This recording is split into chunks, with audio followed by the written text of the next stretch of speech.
Well, after spending much of this past week reading and writing about this week's gospel, I discovered Friday evening that I'd actually been reading and writing on next Sunday's gospel. So when looking over our collect for today, I had to chuckle. In today's collect, we ask for God's wisdom and Jesus's compassion and worthiness to prevail in our lives and in the world, because left to our own devices and subject to our own blindness and brokenness, we are apt to fail miserably. Now, perhaps calling my lectionary oversight failure is a bit of a stretch, but I guarantee you, I would have felt like an idiot had I not caught to that, because that has indeed happened to me once before, and it was humiliating. All that notwithstanding, today's collect is probably one we should commit to memory, especially in this era of heightened social anxiety, cultural tension, and political division. It seems to be one of the primary qualities of our baby boom generation, of which I'm a later member, to be not only passionate about our opinions, but also convinced of our own righteousness at both ends of the political spectrum. Some assert that we are the most divided and divisive generation in recent American history. However, it could also just be that being human, we're just so simply self-obsessed that we want that moniker. See, it's easy to get carried away by the tides of hyper-partisanship, cynicism, and fear, and come to distrust that God is at work, bending the arc of history towards justice and righteousness and deeper life. Now, while most of us must love the passage from Romans today, I mean, it's certainly one of my favorites, and I definitely want it at my funeral. Paul asserts, I consider that the sufferings of this present time are not worth comparing with the glory about to be revealed to us. We nevertheless usually tend to live according to the flesh and not the spirit. We often value being right more than we value being effective, or at the very least, gracious. We try to take charge, and we construct various orthodoxies, be they political or religious or social, that define who belongs and who doesn't, who's right or who's wrong, who's a good crop or who's a bad crop. That's crop with an R, get it? And we can even impose that dualistic or reductionist thinking on ourselves, seeing our mistakes as proof of our utter depravity, or perceiving the slights and challenges of others as proof of an unbridgeable distance. And I'm not just putting that on us baby boomers. We're all infected with this tendency these days. But today's gospel specifically warns us against such thinking. No, Jesus says, for in gathering the weeds, you would uproot the wheat along with them. The sad result is that we see many friendships and families torn apart, even my own.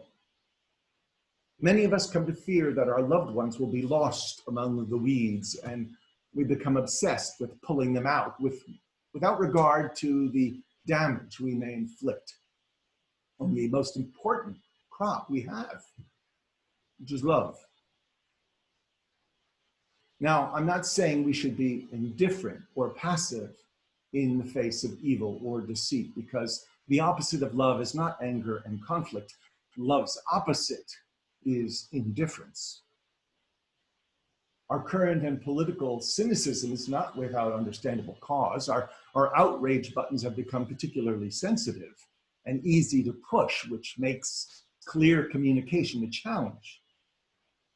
Our human institutions, including the church, and this magnificent experiment called American democracy, with all its political chicanery, have at times disappointed us.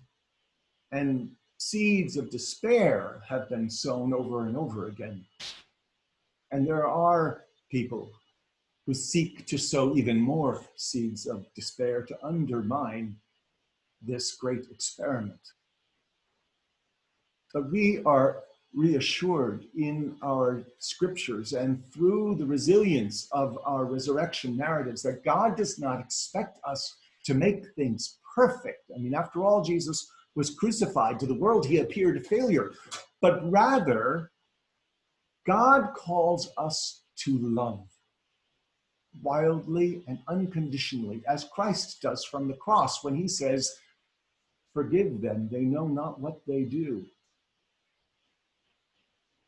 It's sad to see how our political divisions have fostered a lack of kindness and hope in the world today. We see countless videos of outrageous and cruel behavior, even over something as simple and gracious as mask wearing and protecting our own and our neighbor's health and well-being. Too often we can no longer disagree without assuming that the other side is either willfully ignorant, intellectually dishonest, impure, or just plain evil. And sometimes in our moral certitude, we justify lies, manipulation, and all manner of crude, boorish, and even violent or illegal behavior. And snappy and snide tweets and internet memes seem to be our default modes of communication. And the more cutting and damning they are, the more we forward and post them. Even me, guilty as charged. But God does not need nor want us to purify his creation. We are called to love his creation. God is the one who, according to the psalmist, has known us since the womb, from whom there is no escape, no thought hidden, and who nevertheless claims we are marvelously made. But just because we trust in the long run that God's will triumphs does not mean that we're indifferent to his suffering and injustice in the here and now.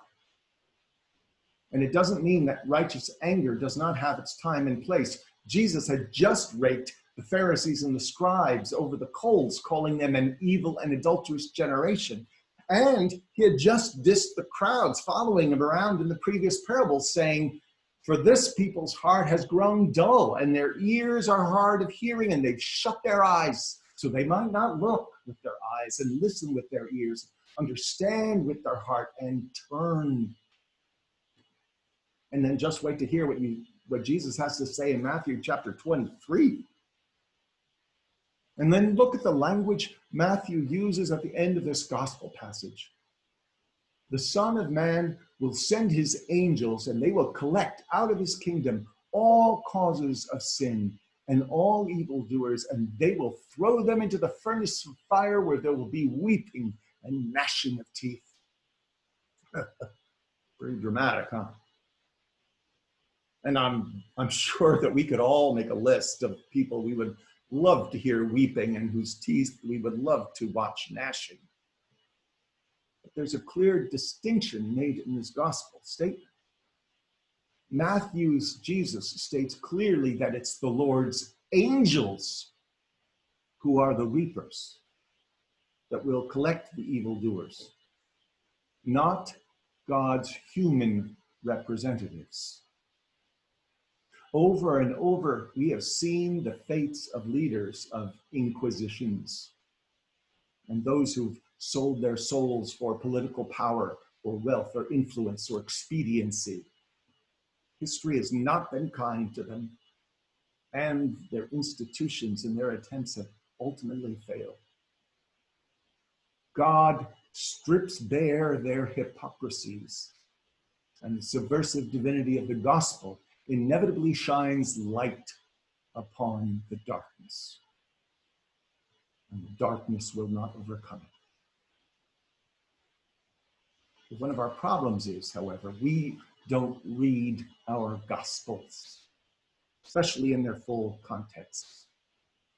We take out a parable or a teaching and we try to tease out its meaning in isolation. I mean, for example, this gospel is bookended by passages in which Jesus critiques the arrogance and the hypocrisy of the religious elites. And by illustrating what the kingdom of heaven looks like, Jesus breaks Sabbath laws and he contradicts religious orthodoxies by healing unclean outsiders. And then he tells several parables about the kingdom of heaven is like a buried treasure, a fine pearl, yeast, a mustard seed, etc.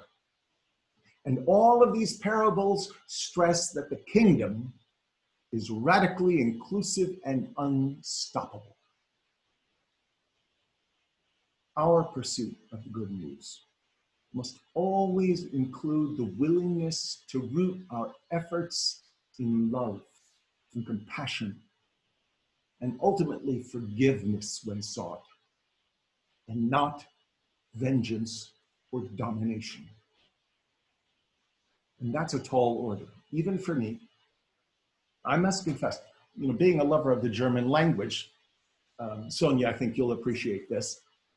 I've always had a particular fondness for the word Schadenfreude. And Schadenfreude literally means taking satisfaction in another's downfall or comeuppance. And it's not pretty of me, I know. And hopefully I catch myself more often than not and try not to prematurely define who belongs to the crops and who belongs among the weeds, while standing up for kingdom values. In this parable, God warns humanity to not be so quick to define and destroy the other.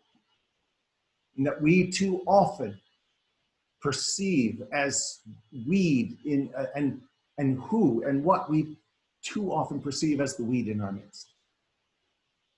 Because in doing so, we often do great harm to the innocent and destroy that which may be life-giving.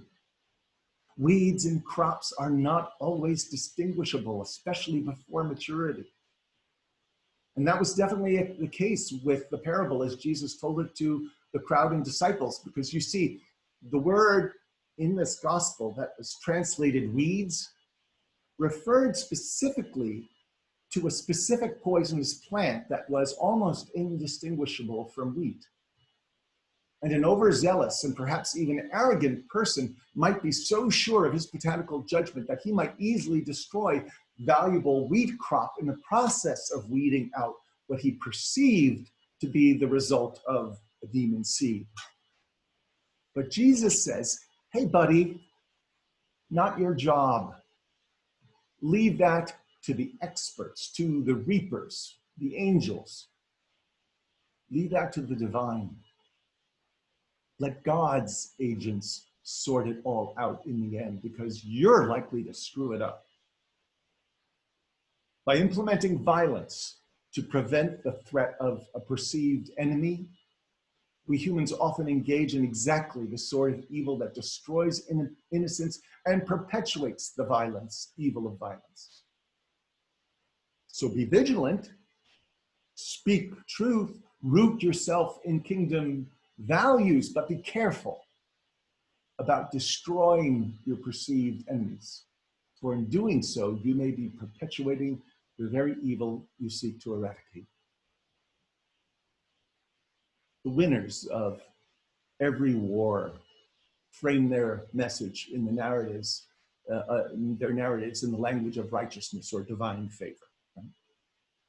But the blood of innocence inevitably fuels the anger and resentments that perpetuate future incarnations of the conflict. And we've seen this not only in military history, but in the back and forth hurled by partisans in our current political wars. Everyone can point back to a previous slight that justifies their outrage and their sense of superiority.